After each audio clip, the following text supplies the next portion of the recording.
Sobat, ini adalah madrasah aliyah swasta. Kopnya masih Kementerian Agama Republik Indonesia.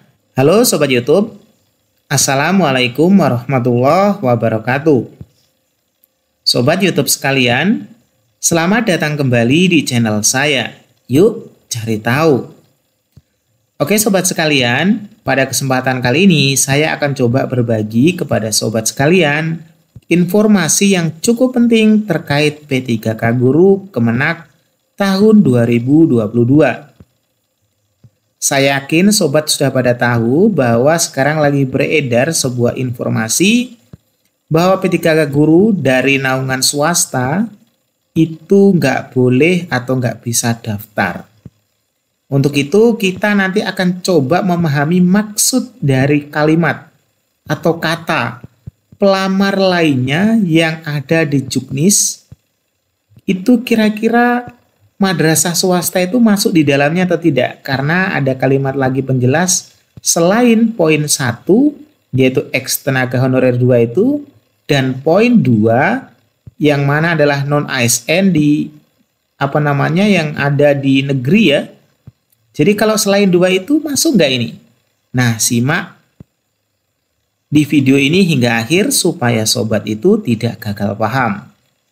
Untuk itu, langsung saja kita masuk ke poin pentingnya. Sobat YouTube sekalian, sebelum melaksanakan sebuah tindakan, tentu saja kita itu harus berpedoman pada peraturan yang berlaku.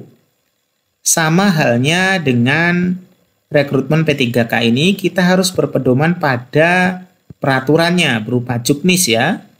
Nah, di sini ada Juknis terkait pelaksanaan P3K ini di nomor ini ya. Ini tentang pelaksanaan seleksi P3K ya.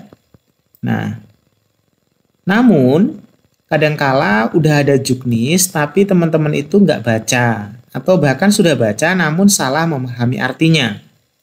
Untuk itu kita akan coba ulas lebih lanjut lagi terkait 3 kriteria atau 3 kriteria pelamar yang sekarang itu lagi diperbincangkan kira-kira swasta itu masuk atau tidak gitu ya. Kita akan coba lihat supaya kita itu nggak hanya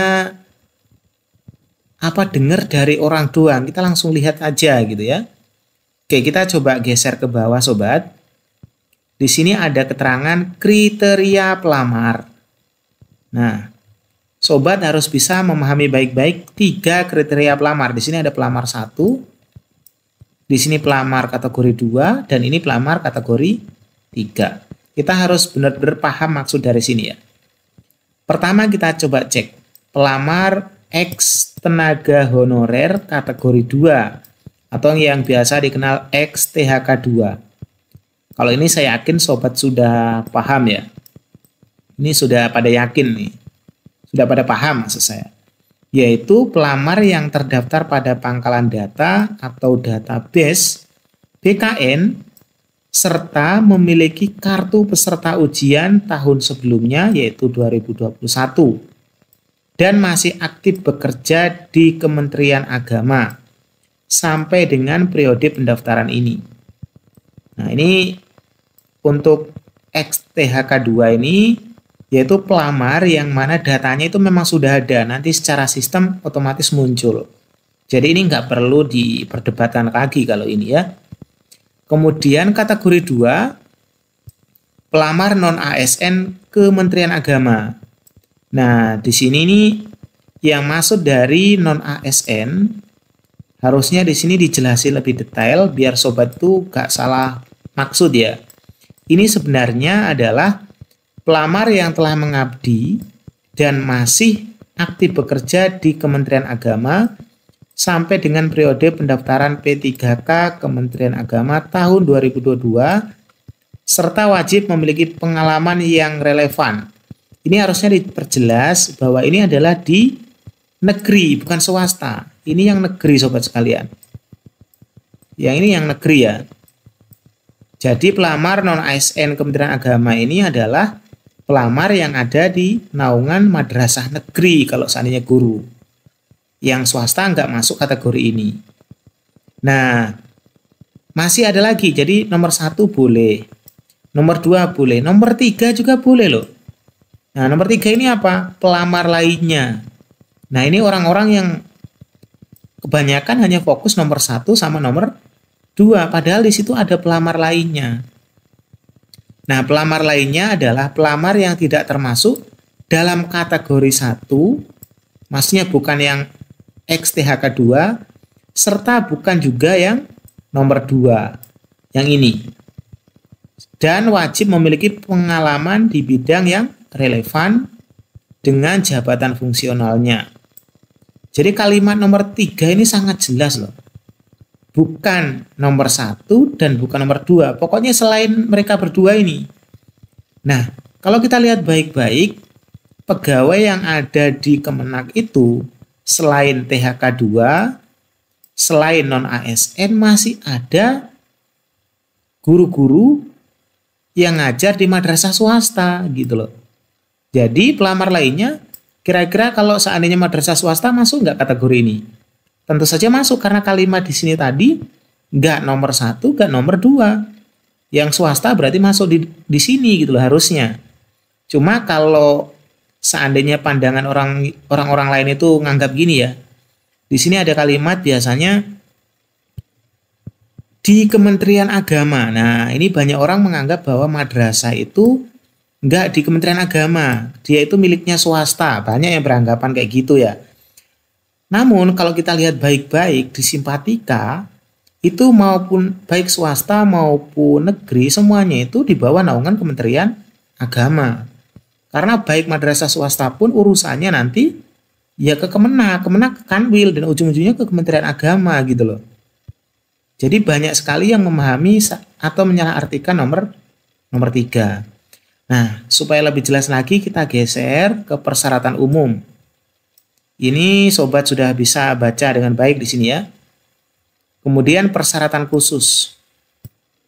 Di persyaratan khusus cek di bagian nomor 2. Bagi pelamar jabatan guru wajib terdaftar pada Simpatika dan masih aktif bekerja di Kementerian Agama yang dibuktikan dengan kartu identitas PTK. Artinya, yang bekerja di Kementerian Agama ini nggak cuma dijelaskan dia itu harus di negeri loh sobat. Swasta juga itu sebenarnya di bawah naungan Kementerian Agama. Karena apa? Walaupun swasta nanti itu ada kartu identitas PTK-nya loh. Coba sobat itu perhatikan teman-temannya sobat atau bahkan sobat sendiri yang ngajar di madrasah swasta kira-kira punya kartu identitas PTK nggak? Terus di atasnya atau kopnya itu kop Kementerian Agama nggak? Itu kan sistem yang ngeluarin ya. Kalau sistemnya ngeluarin ada kop Kementerian Agama, masa direkayasa kan enggak kan? Pasti asli kan gitu ya intinya ya. Jadi kita harus benar-benar memahami hal ini. Sekarang kita akan coba lihat salah satu bentuk kartu identitas PTK dari teman kita yang ngajar di madrasah swasta. Kira-kira dia itu kopnya itu Kementerian Agama atau tidak? Kalau Kementerian Agama, kalian menyimpulkannya dia itu anggota Kementerian Agama atau bukan kira-kira ya? Coba kita lihat baik-baik sobat ya. Nah, sobat YouTube sekalian, ini ada salah satu bentuk atau contoh dari kartu identitas PTK yang dimaksud. Oke ya, ini saya kecilin dulu kebesaran ini. Ya, yang dimaksud kartu identitas PTK itu contohnya kayak gini. Lihat, atasnya ini benar-benar tertulis Kementerian Agama Republik Indonesia. Artinya, ini yang mengeluarkan dari Kementerian Agama Republik Indonesia. Dalam arti lain, berarti memang PTK ini atau guru ini di bawah naungan Kementerian Agama gitu loh. Tapi apakah sobat tahu kalimat di sini ada tulisan MAS? Apa artinya MAS ini? Ini madrasah aliyah swasta. Jadi walaupun dia swasta itu masuk kategori di bawah naungan Kementerian Agama. Ini kopnya aja jelas di sini ya, Kementerian Agama. Jadi kalau ada yang bilang swasta itu miliknya yayasan doang gitu. Nah, tapi ujung-ujungnya kan mereka itu di bawah naungan Kementerian Agama. Dan hingga detik ini itu belum ada juknis terbaru yang mengatakan bahwa swasta itu nggak bisa. Walaupun banyak dari beberapa